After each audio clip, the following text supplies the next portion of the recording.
Hello, in today's video we will be testing Flowing Purity. This weapon looks very strong and we will try to understand how this weapon works. We'll give this weapon a test drive and you will understand should you spend your resources on this weapon. Fontaine Craftable Weapons. They are looking very interesting and promising, and of course I wanted to try them out. Right now I've crafted one of those and I was grinding a lot to make it a refinement rank 5.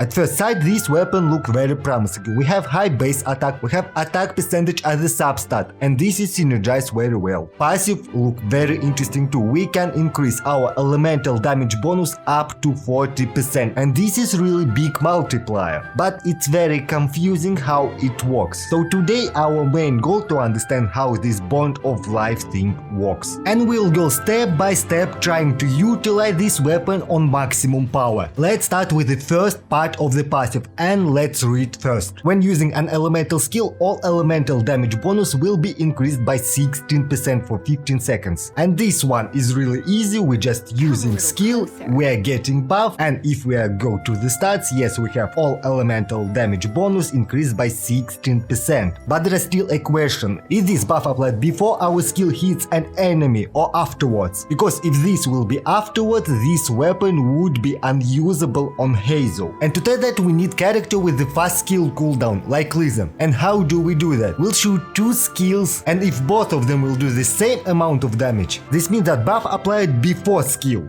Okay, let's see, please stand up. Using first skill 6200 and we have buff icon. Okay, and now second skill 6200 again. Nice. This means that our first skill was already buffed too, and it's very good news for Hazel, because no matter what his skill will still get 16% all elemental damage bonus. And that's it for the first part of the passive. It's working better than I expected. The fact that buff implies before our skill will do damage was very important. Now let's move to the harder part.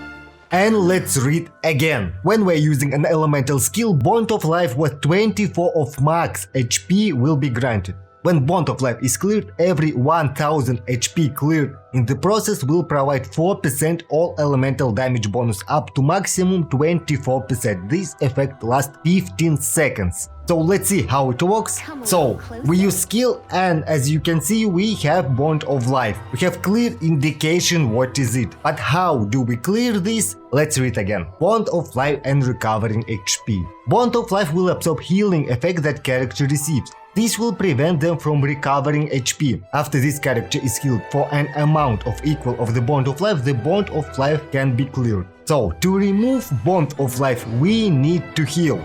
So let's use Barbara. Let's go to Lisa. Now we're healing. As you can see, Bond of Life is clearing. And after 2 heals, Bond of Life is cleared and we've got buff. Yellow arrows indicate that we have buff right now. If there are any other ways to clear Bond of Life, can we just outwait it? And no, the Bond of Life has really long duration. I'm tired of waiting and Bond of Life was still there. This is unusable way to clear it.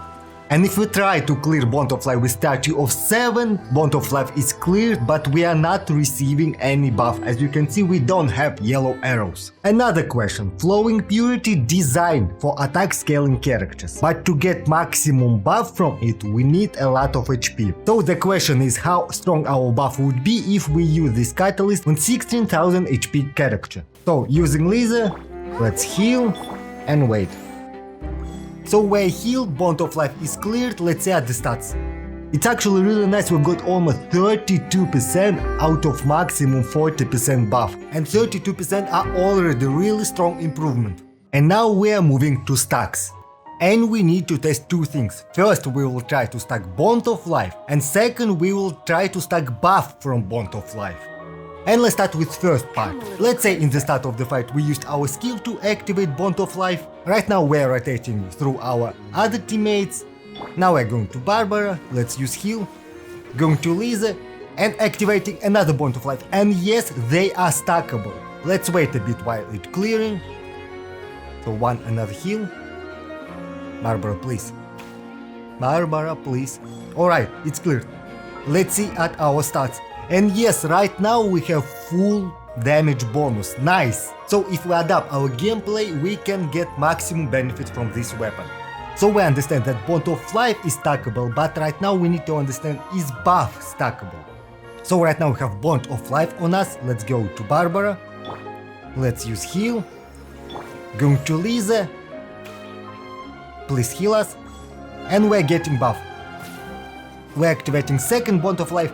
Let's quickly check our stats. 32%. Okay. And Barbara, please heal. Barbara. So we're getting another buff. And no, buff is not stackable. When we're getting another buff, it overrides our previous buff. And this is bad. This is very bad, because second scenario is most likely to happen in real fight. Because of this, most of the time we will have 30-32% buff on our character. And this is very unlikely that we will use this weapon on our full potential. And let's move to another topic. We need to test this weapon with the most popular healer in this game, Bennett. And the main problem with Bennett that his heal is not continuous. It only heals our character if they have less than 70% HP. So what I want to do, I want to stack Bond of Life so it will be less than 70% HP. So we have one stack, second stack, third stack. And now let's go to Bennett, use his burst, going to Lisa. And no, he cannot heal. And even if we get another stack, we cannot clear Bond of Life. We need less than 70% HP. And now let's test how this works if our character is below 70% HP. Let's activate Bond of Life, going to Bennett, using his burst. And first Bennett clearing Bond of Life, and then he starts to heal us. Do we got the buff? Yes, we've got the buff, 32%. And if we try to activate another stack, it is not cleared. If you want to get buff with Bennett in your team, you need to take damage. But the problem is you don't want to take damage with Catalyst character. They have low HP, they have low defense, and there is high chance that you will be one-shotted. And even if you face tanking everything, this buff will be very inconsistent with Bennett. So they tried to nerf Bennett, but instead of that they nerfed this weapon. And the last thing that I want to test, can this buff be activated off-field? So let's use Lisa's skill, going to Barbara, using Barbara's burst, going to Lisa, and let's see. And yes, this is nice. So if you have strong healer in this team, you can pre-buff our character, and when you switch to your main, you will already have the buff. And another usage of that is not snapshotable skills, like Yemika's totems. Even if you finished Yemika's rotation, her totems will still receive the buff. Let's see how this will work. Goodness knows what they So find so waiting a bit, disappointing about their own placing totems. Alright, 7,000 going to Barbara. Let's dance. 8,000, it's because of Golden Troop. Right now I am healing. And 9,000. 9,300. Nice, this weapon can buff Yemika even if she is off-field. And what we have in the end? In the end we have weapon with very good buff, but to activate this buff you need to take a lot of actions. First you need to use skill to get Bond of Life, second you need to out-heal this Bond of Life, and only after that you are getting the buff. And if we compare this to other Fontaine Craftable Weapons, Claymore, here you just need to be healed, and after that you're getting massive 48% attack buff at refinement rank 5, and no other actions are needed. I think Flowing Purity was made unnecessarily restrictive. I don't know why they done that. Estelle, please miss, recently I've got weapon from you, but can I get a refund on it? And who can use this weapon? And here we have the problem. Right now we don't have any character that can fully benefit from this weapon. How do we choose weapon for the character? We are choosing weapon that fits this character's gameplay. But with Flowing Purity you would need to adjust your gameplay for the weapon, but not the character. But anyways, let's try to build a team. We already understand that you can use this weapon on Yemika if you have healer in this team, but I want to try another team. It's Lisa Aggravate but with Hydra. Here we build Lisa Full Thundering Fury, with crit rate, elected damage bonus and attack sense. But we anyways using Xingqiu for additional hyper blooms, and hyper blooms will still deal decent damage because of the Dendro Resonance and Nahida's 250 elemental mastery buff. But anyways, main source of damage here is aggro. So let's see how this will go. Starting with Liza's skill to activate Bond of Life, then Nahida, going to Xingqiu skill, burst, skill again, now Yao skill, now going to Liza and using skill again to activate second Bond of Life, waiting Bond of Life to be clear, and after that I am using burst. And now I can use Liza's hold to restore energy. As you can see, in this team we are fully utilizing this weapon, and our burst was aggravating for insane 16,000. Another team that I want to test is Heizo National, because we seem to have damage reduction and resistance to interruption. And most of the time in this team, Heizo just face tanking everything, and we can go below 70% HP. And not only that, we've tested previously that anyways, Heizo will get 16% elemental damage bonus from the first part of the passive. So let's see how this weapon will work in this team. And we're going against Dendro Chicken. Dendro Chicken can hit really hard, and I hope this allows us to go below 70%. Starting with Heizo's skill to activate Bond of Life, then Bennett, Xingqiu skill, burst, another skill, Goba, Shangling's burst, using Heizo charge, Heizo burst 30 HK and Heizo skill 70 HK. And unfortunately we cannot to activate Bond of Life. But anyways, first part of the passive was still working. And to make it clearer, let's compare this weapon to the Witsit. To make it fair, I will use Witsit without any buffs. I will wait the buff at the start of the fight, so this would be just base attack and crit damage.